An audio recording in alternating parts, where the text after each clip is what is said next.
காவிரியை கொண்டாடித்தார்கள் சோழ மன்னர்கள். வான் பொய்ப்பினும் தான் பொய்யா காவிரி என்று கொண்டாடித்தான் சோழ மன்னர் காவிரி தாயே. பாண்டிய மன்னர்கள் வைகையை கொண்டாடித்தான் பொய்யா குளக்கொடி என்று கொண்டாடினான். இன்னைக்கு காவிரியும் இல்ல, வைகையும் இல்ல, எல்லாம் அழிஞ்சு போச்சு. அதை பத்தி எந்த கவலையாக இருக்குதா? நீங்க யோசிச்சு பாருங்க.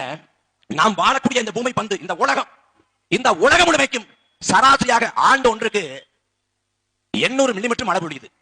உலகம் முழுமைக்கும் சராசரியாக ஆண்டு ஒன்றுக்கு 800 மில்லிமீட்டர் மழை பொழியுது. ஆனா தமிழ்நாட்டின் சராசரி மழைப்பொழிவு 950 மில்லிமீட்டர். உலகத்தின் சராசரி மழைப்பொழிவை விட தமிழ்நாட்டின் சராசரி மழைப்பொழிவு அதிகம். அந்த மழைநீரை ஏரிகள், குளங்கள், குட்டைகள் என்று நீர்நிலைகளை வெட்டி பராமரித்து சேமிச்சிருந்தாலே முப்போகம் விவசாயம் செய்ய முடியும். கோடை காலத்தில் தண்ணீர் தட்டுப்பாடு இல்லாது வாழ முடியும். அதற்கான வாய்ப்பு இருக்கிறது. ஆனா செய்ய மாட்டார்கள். ஏன்னா அடுத்த உலக போர் என்ற ஒன்று வந்தால் தண்ணிக்காகத்தான் வரும். தண்ணிக்காக போர் வருமானு கேட்கலாம். ஆந்திராவோட நமக்கு சண்டை, என்ன சண்டை?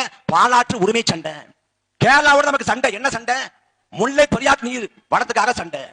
கர்நாடகத்தோட நமக்கு சண்டை, என்ன சண்டை? காவிரி உரிமைக்காக சண்டை. பெருமுக்கள சண்டை, என்ன சண்டை? குழாயில தண்ணி யாரு பிடிக்கிறது சண்டை.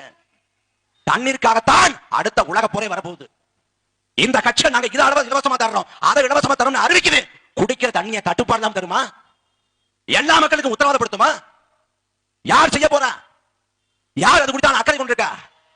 எந்த கவலையும் இல்லை. ஆண்டவர்களுக்கும் கவலை இல்லை, இப்போது ஆண்டு கொண்டிருக்கவனுக்கும் கவலை இல்லை.